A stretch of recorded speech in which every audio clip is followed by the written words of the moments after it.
Welcome to the WoW podcast, where we bring you inspiring stories and insights from our university community. Tune in for conversations about growth, success, and the power of communication in the academic world. So get ready to soar with us on the wings of wisdom.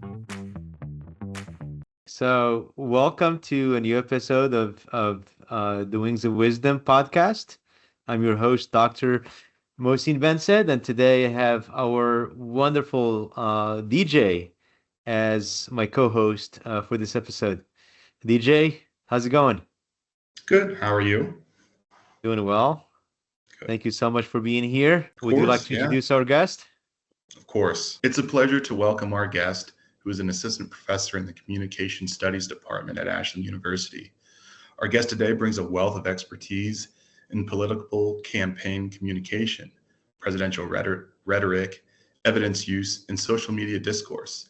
With a PhD in political communication from the University of Missouri and a master's degree in communication from SUNY Brockport, he was published extensively on political discourse and co-authored a book examining the use of BS as an argumentative strategy.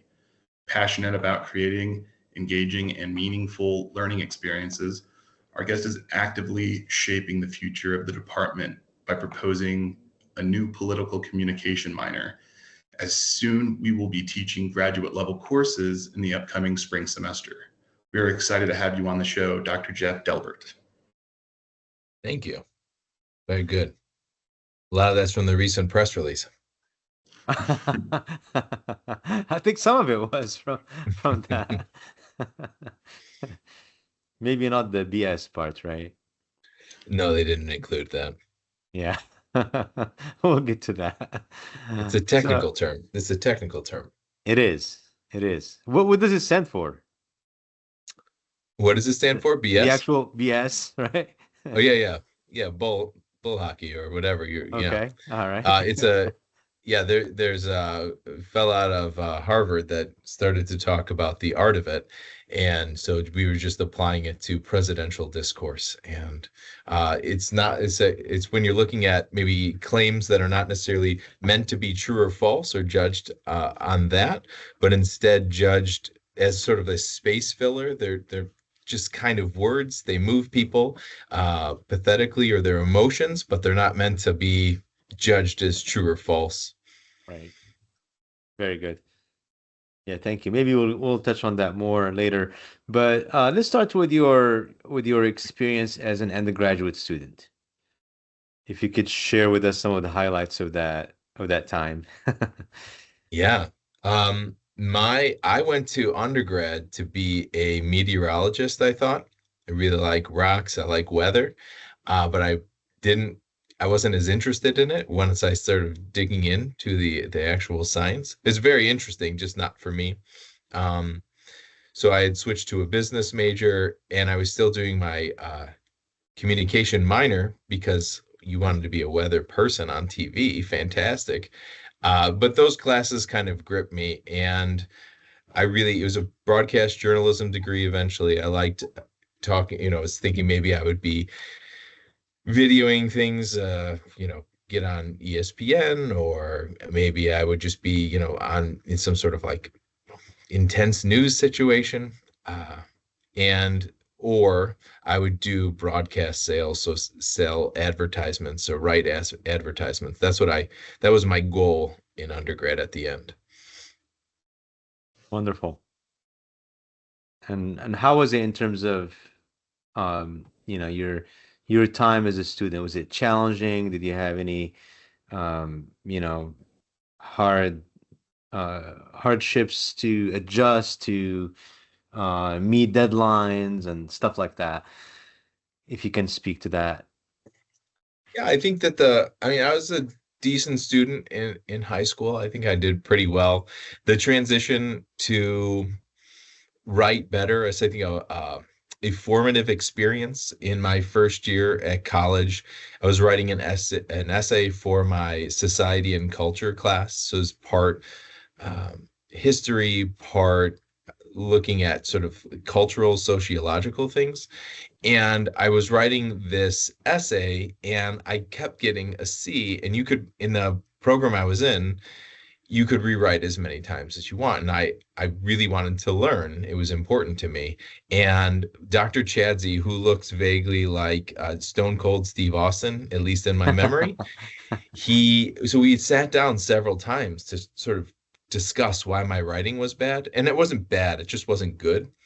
And through those discussions, I feel like I learned a lot. Sort of looked at that, those discussions as really, good formative assessments. I'm not saying I got immediately better. I don't think I earned higher than a B on that particular paper, but it sort of set me on this path. Like, oh, there are ways that I can continue to grow. Even if I'm doing okay, there are ways I could be better. So I think there was a little bit of a struggle there, but I was able to engage. I felt compelled to engage. Very good.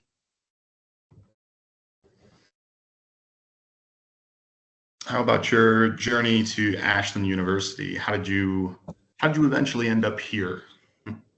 Oh, that's storied. How much of it in a nutshell do we want? We'll start. I left undergrad. I had studied abroad and realized that things weren't for me, that maybe I wanted to do something different. And I was really engaged. Dr. Taylor at the University of Leeds had this social communication course, and then talking a little bit about how our communication shaped the societies which we live. So I think part of what you read in the introduction is sort of stuck with me. This is my interest level, that the words and arguments that we use shape the worlds around us, or they don't always do. So just kept going to school. I went to the University of Missouri, looking at political campaigns with Dr. Benoit, and then looking at political debates with Dr. Mitchell McKinney, and just trying to pursue those interests going forward. I ended up at another university talking about where I taught in the journalism program there and teaching classes about digital storytelling and teaching some of the basic courses there, a lot of public speaking. And then came to Ashland because I wanted the opportunity to explore more of these political communication courses, thinking about the ways in which our words, and I don't always mean big P politics. I think that's what most people assume. I mean, there's some party communication, election communication, but some of these things are just individuals talking about political movements or issues that they care about, and thinking about the ways that we can organize, reorganize, or make sure that we're keeping groups together or apart to achieve some purpose. So I thought that coming here would allow me to talk more about that, think more about that. And so far it's been pretty good, but that's how I ended up here at Ashland. Oh, wonderful. So I just want to back up a little bit there. You mentioned the study abroad experience. Was that one semester, or was it whole degree that you earned from international institution? I only studied at the University of Leeds for a semester. I stayed before and after, sort of bookended this, so do different things. I was actually Leeds, England, right? This was in England, yeah, Northern England. It was really interesting. I think that there were some aspects that were better than, there are, when studying abroad, I don't know if either of you have, but it is fascinating, all of the cultural reference that you need to pick up on. And so learning how the chasm between the words people use, the images they conjure up in your mind, and then what that actually means, I think was to get me interested in communication. What we're saying to people means vastly different things, and there's a huge cultural element to it. I enjoyed it. I probably enjoy it more retrospectively. You asked about my undergraduate experience from high school.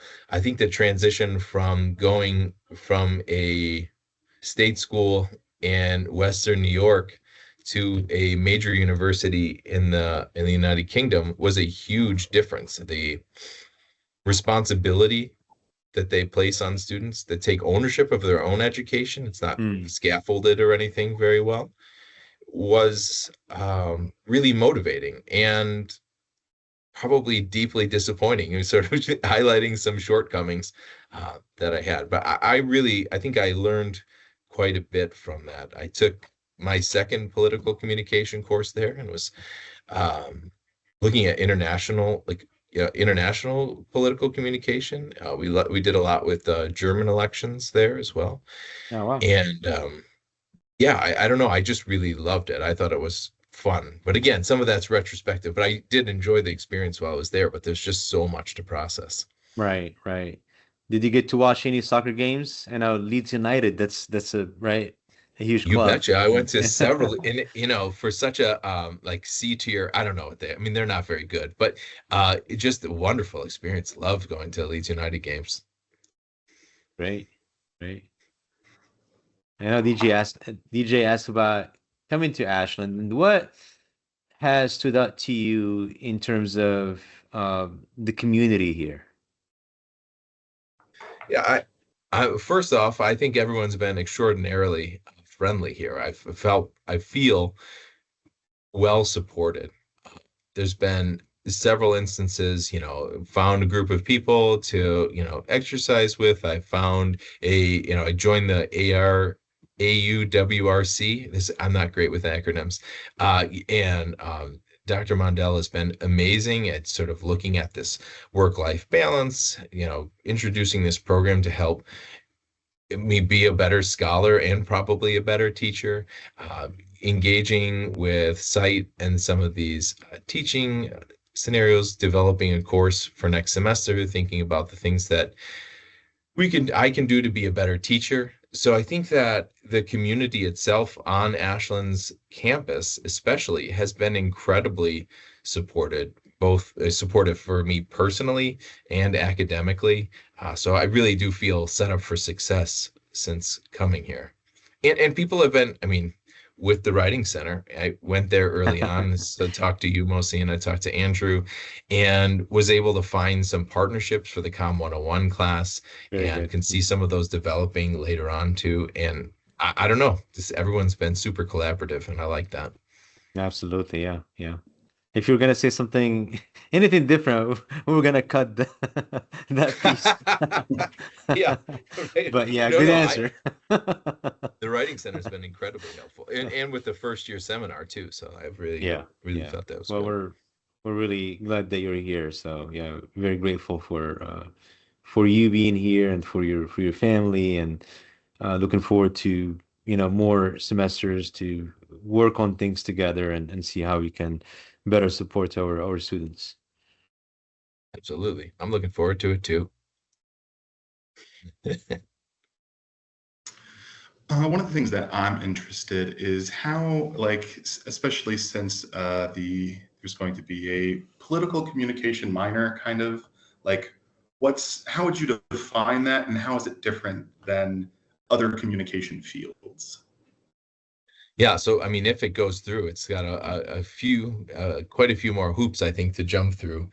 The political communication is a minor that's interested looking at political campaign processes. So these would be individuals that might want to work in either major political offices, for like local candidates up to national candidates.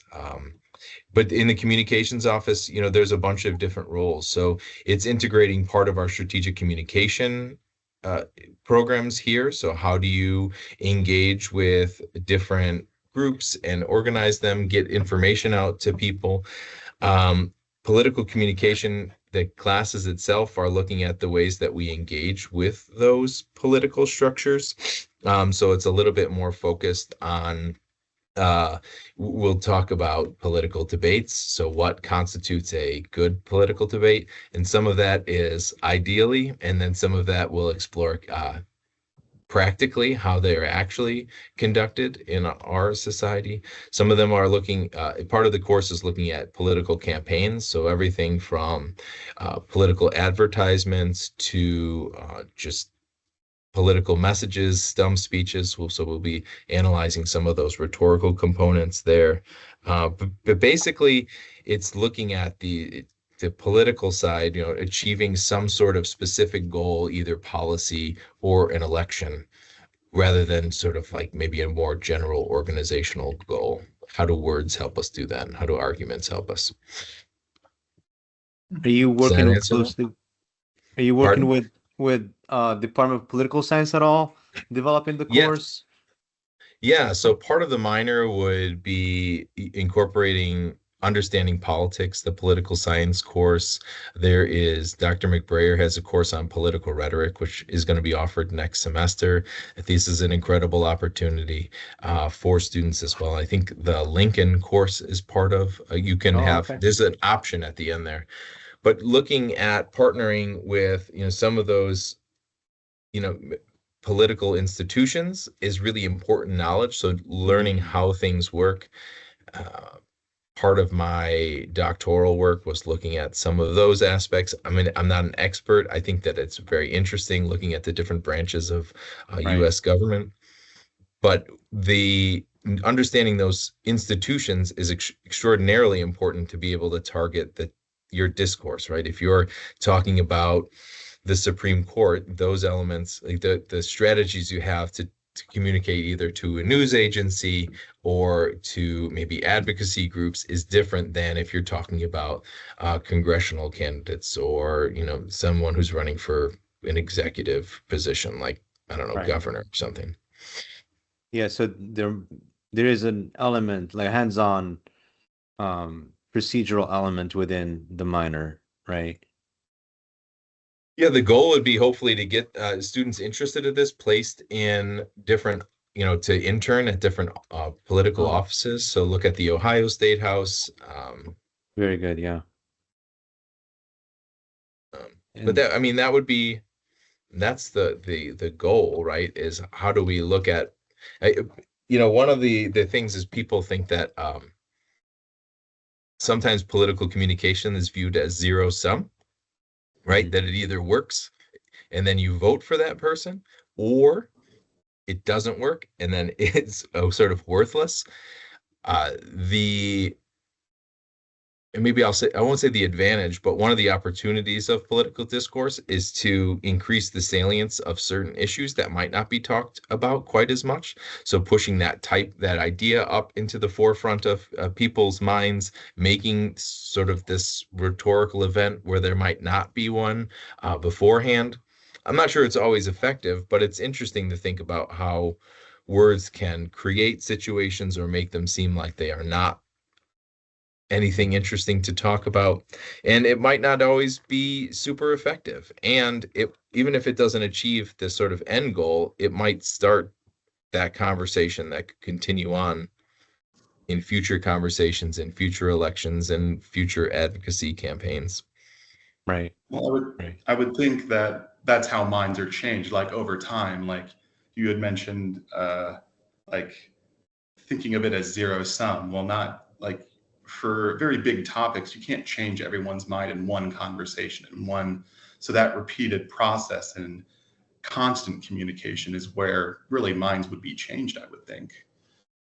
Yeah, I mean, it would be, actually, I would find it quite, yeah, I like the limited effects model when we're talking about media influence, especially if we could say something out loud and you could immediately change people's minds. That's kind of a terrifying thought.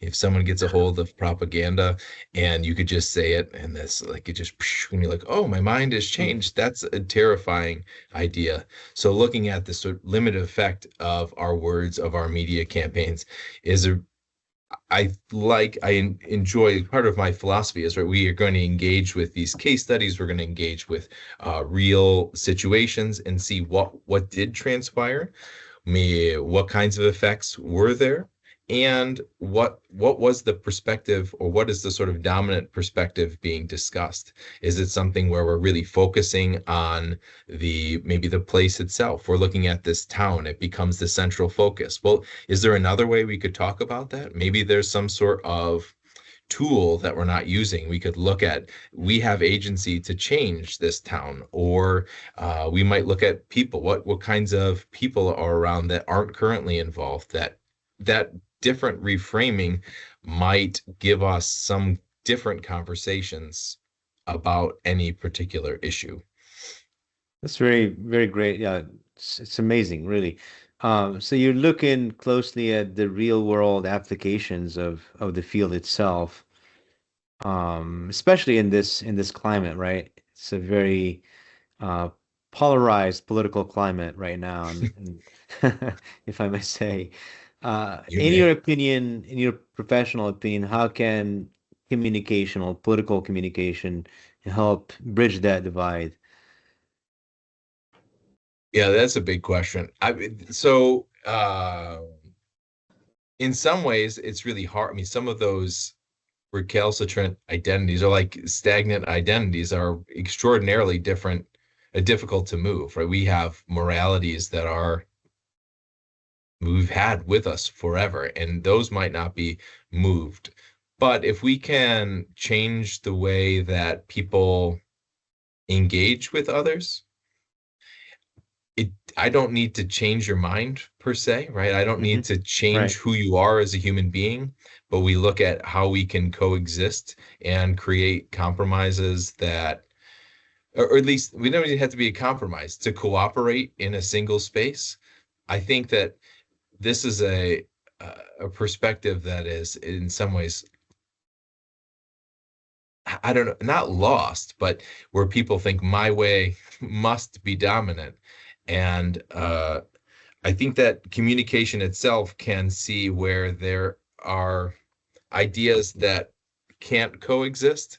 And if we Right. keep saying them, it's either me or you, it's not a productive conversation. Nobody changes. Identities become more entrenched, and Hmm. then you're just chattering. Interesting.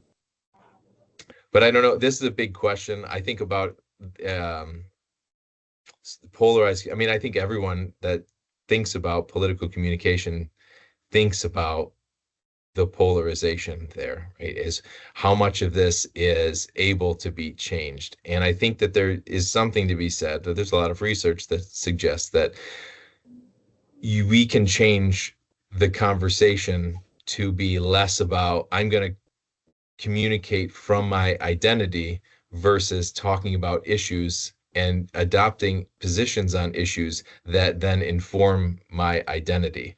And so that shaping of ideas as I will consider positions and then create an identity is different than having an identity and then communicating outward that because I'm this, I have these particular positions. I don't Hmm. know. So there's no fluidity in the way people operate. If, right, if they Yeah. follow Well, yeah, that if you mindset. say So, that I am it doesn't, I mean, I'm an X supporter and right. X believes A, B, and C. Well, you might Therefore, not agree with wholly on any of those issues. Can you still be a supporter of that person if you don't adopt each of those issues mm, wholesale? yeah. And if I don't know, I think that to have a better society that can communicate or discuss potential truths, come to some understanding of what might be best for a society, you you must be able to reason with those positions. Right. But I this feel is like, this is amazing. Just looking at the minor and the courses and what opportunities that will open up for our students. This morning I was listening to a news story about classes in Finland. 10-year-olds, fourth graders, studying Spanish, and in that Spanish class, they're discussing how to detect propaganda. cool. And they're Yeah.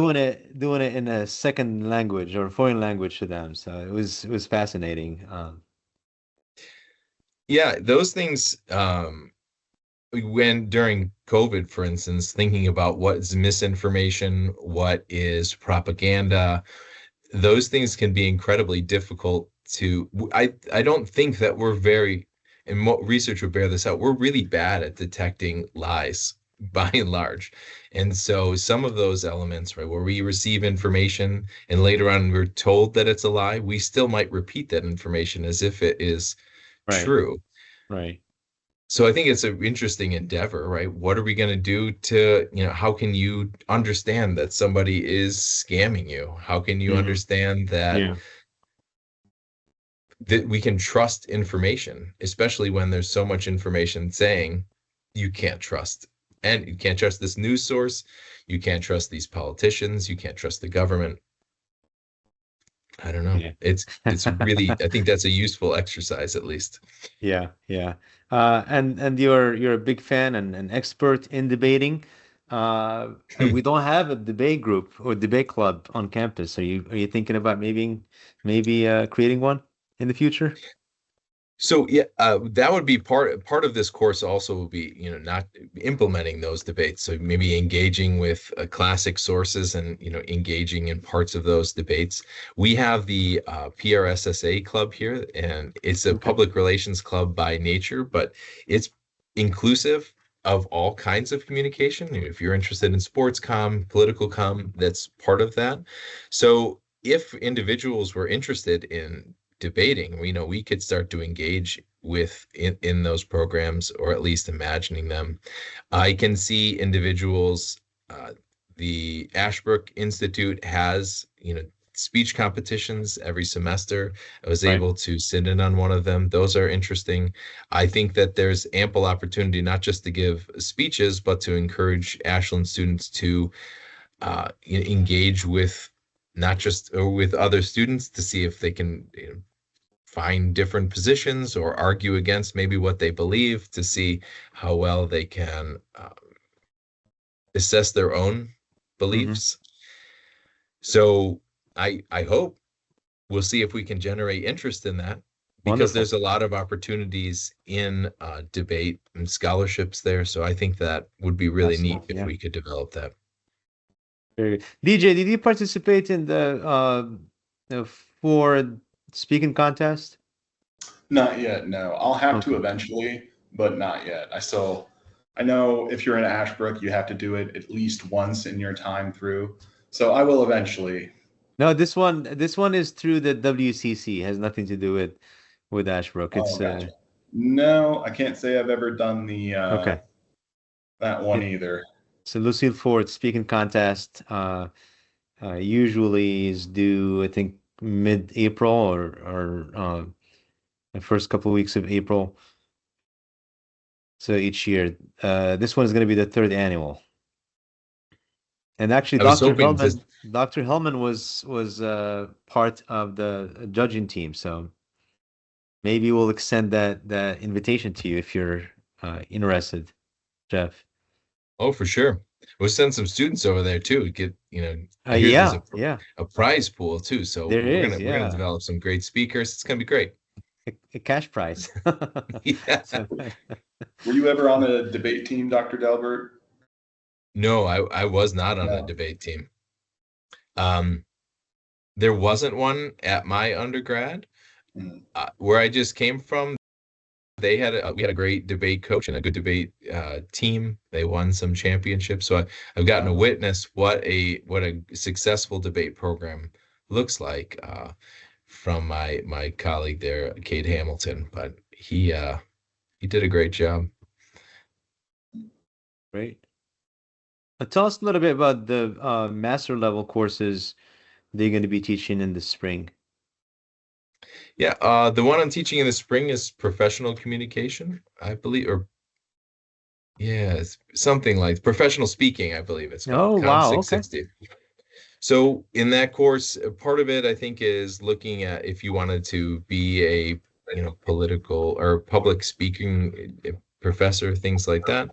But looking at some of the higher order ideas about what it takes to be a competent public speaker, what sorts of, digging into, complex organizational structures, maybe developing, a lot of, advanced public speakers are looking at creating modules that you might be able to use in different speeches, reorganize.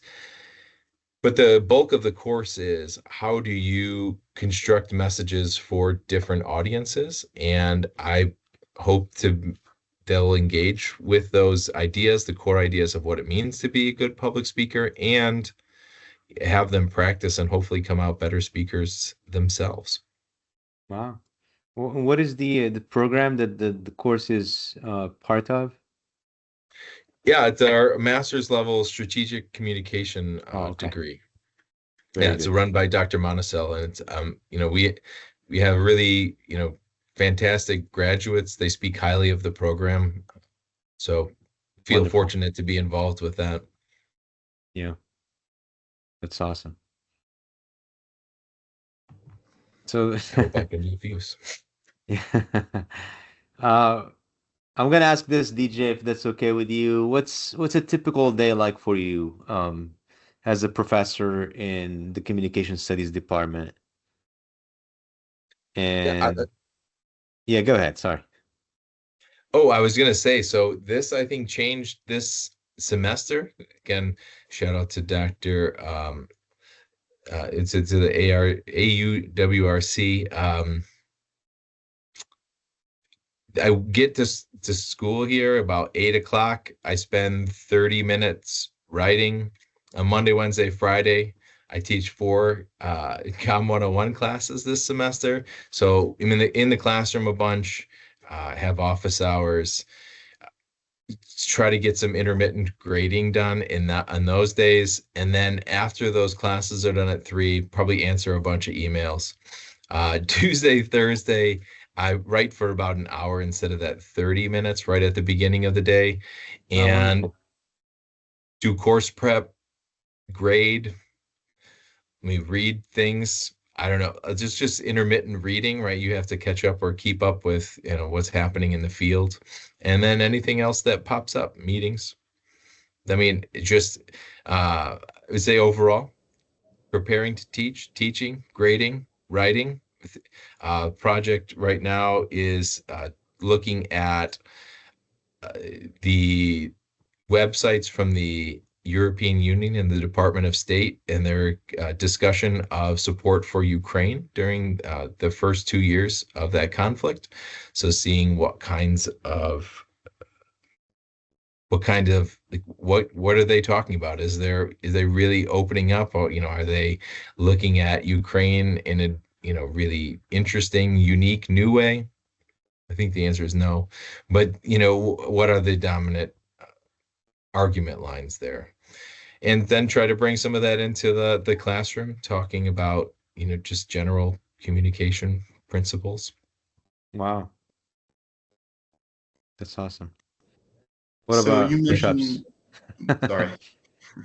I was gonna Push-ups. ask real quick, push-ups. Do you fit in push-ups during the day?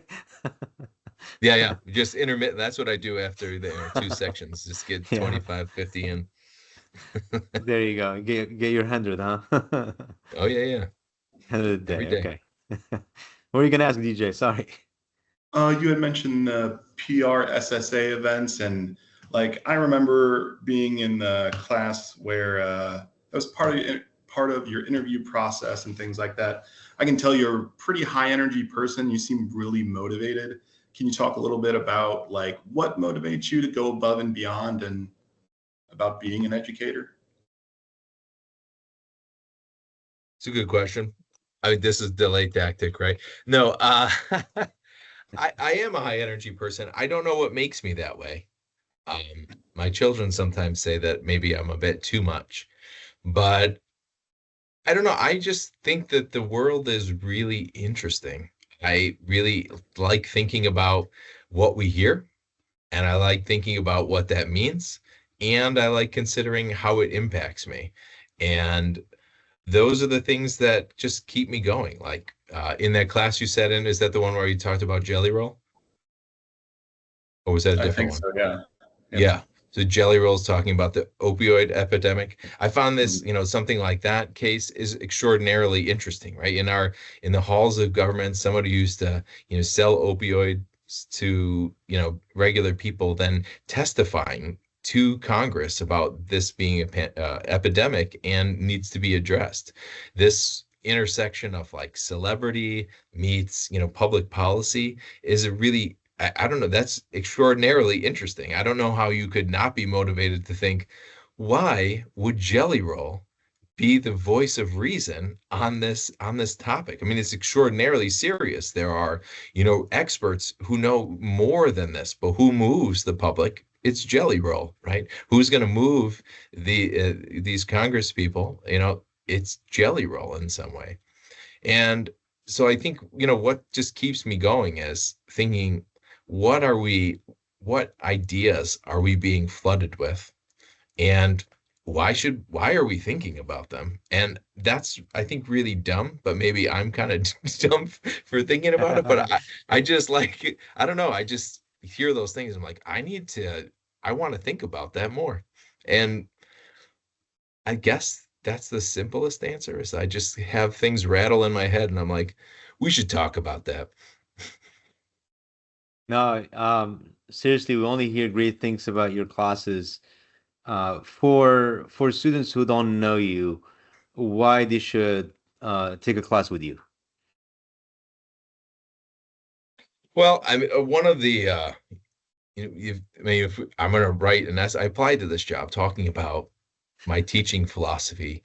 I spent a lot of time working on being a teacher. I'm not always effective, but like the answer I gave before, when I get it wrong, like Dr. Chadsey told me, I'm trying to make it better. So I really do. I try to be responsive to students' needs. This doesn't mean that it's going to be easy, but let's figure out how to learn things. And part of that is, we're going to solve a problem together. Okay, next semester we'll think about communication theory.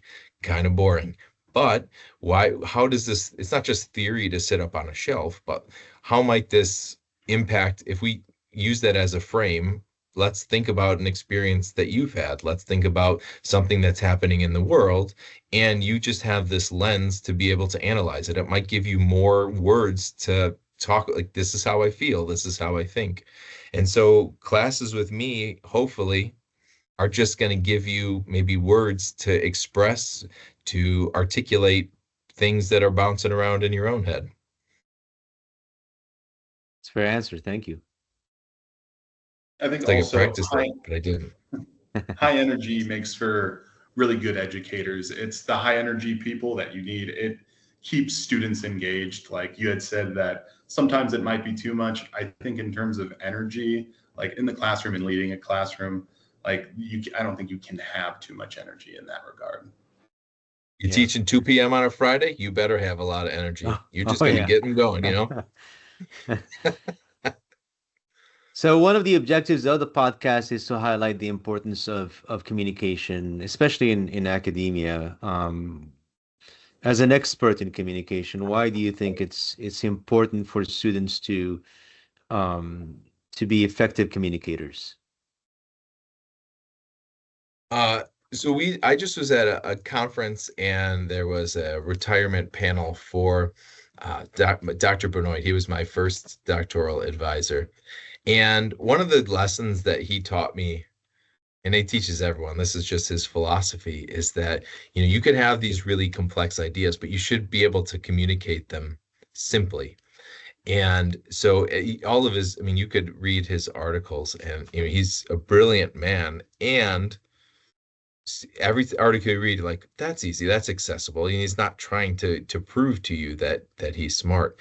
And I think that being a good communicator, and why you should think about it is, and I'm not always very good at this either, you might have received previous answers I've given, but how do you must be able to articulate who you are to get a job. You must be able to, if you're going to be in a job and you need to get funding, you need to say why that funding is important, how it helps the donor, how it helps the organization, how it might help you. So we communicate because we're trying to do things. We want people to believe the things that we believe, or not believe things. We want people to do things or not do things. And if you can't communicate that, and it just sits in your head, and it doesn't mean always with words, sometimes written communication, we're better at that as well, and it might be preferred, but you must be able to get your ideas out if you want to be able to share them with other people be able to appreciate them.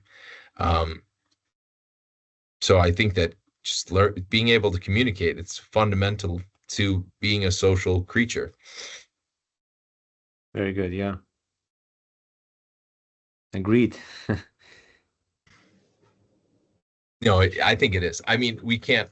We are social people, and, I believe very strongly that we communicate largely by narrative, and this is what moves individuals. And so being able to communicate and tell stories that we hope will happen or retell stories of things that have happened, it's how you get to be a member of the community and, shape the community itself. So Absolutely, yeah. DJ? Go ahead and go, Mohsin. Let me, sorry. Oh yeah, sure. I can go. Yeah. So let's talk about what you do for fun, Jeff. Um, when you're not busy teaching or researching, what are some of your hobbies? I know you mentioned your children, so I'm assuming maybe a lot of that time is spent with them, with your family. Oh yeah, this morning I built a little snowman on the 2-hour delay. So in between grading, I built a 8-inch tall snowman for my 6-year-old. So we do a lot of that stuff. Play games and things of that nature. Just try to enjoy life. I think that part of what makes life useful is that I don't know, there's so much to see and do, and spending time with my family is part of that. I also have found a renewed love of, fitness. And, this morning it was 17 degrees and 35-mile-an-hour gusts, and I was running up stadium steps and doing push-ups in that wind. I don't know if that's fun, Were but you I doing that felt by better. yourself? What's that? Were you doing that by yourself? Oh, no. This is part of the F3 group on campus. It was Dr. What's Swanson leading the charge there. what's the F3 group for those who don't know the Oh, F3 yeah. It's community? people in men in the community come together. What is it? Fitness, fellowship, and faith. Those 3 words in some order that I probably got wrong. No, you Coming got it right. together. I did? Nice. Yeah. But yeah, it's been really nice having support from those individuals, telling me things that I could do or lending me a trailer when I need one. And you get to, challenge yourself. So it's fun to have that challenge, but every day of the week, there's an outside exercise that you can do during the week, it's 5:15 and 6.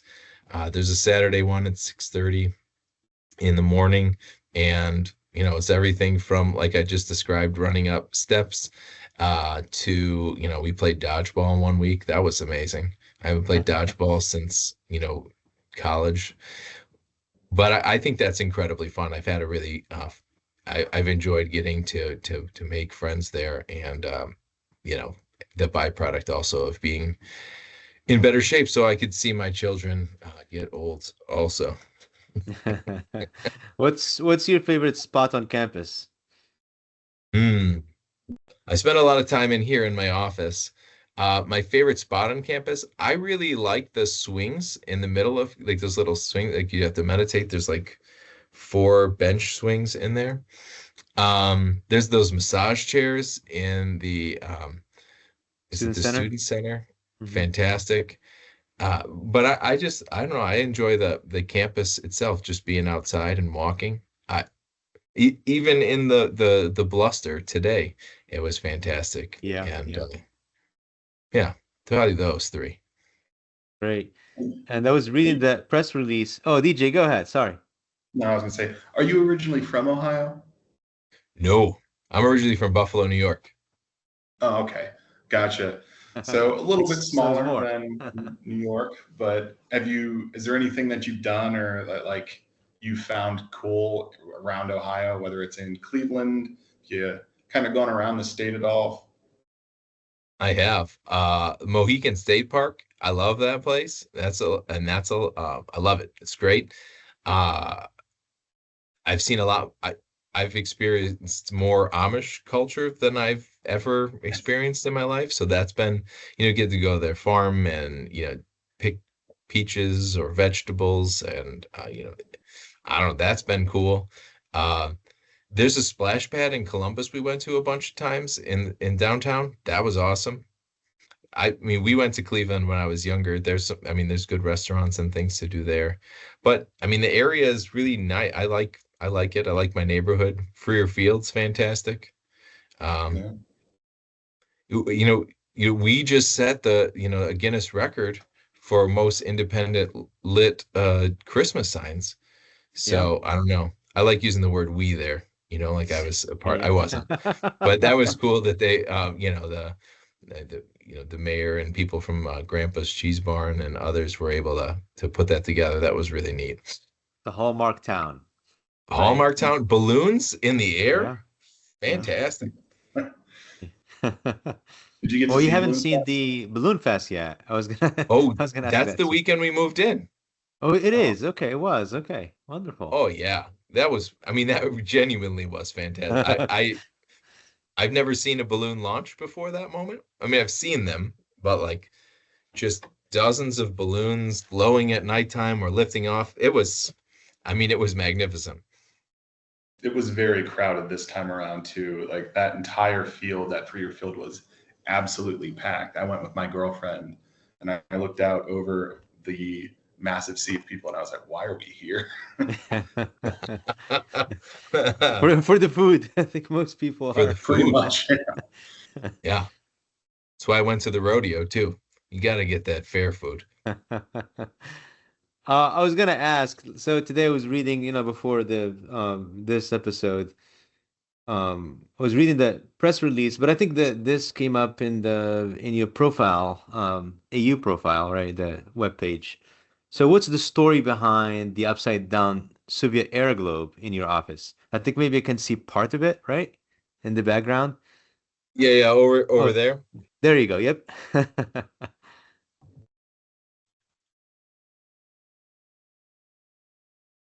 Okay. I moved and I went bananas. Oh, there Okay. you go. Okay. It was one of the first gifts my wife gave me. I like old maps. One of my interest areas too is like the rhetoric of place, right? So that maps can be one of those first signals to say that something's changed, even though it hasn't, right? We can move boundaries or say that something's part of a territory when it's not, or maybe. So I think maps are fascinating, red, blue, whatever. So she found this Soviet era globe, which is I think we all had in our, classroom. I had in my classroom when I was a kid, and it lights up in the middle. I just like it. I keep it upside down for perspective, and upside down is of course relative because it's just a ball in space. But looking at the North America side on the downside, just makes me think differently or challenges me to think about the.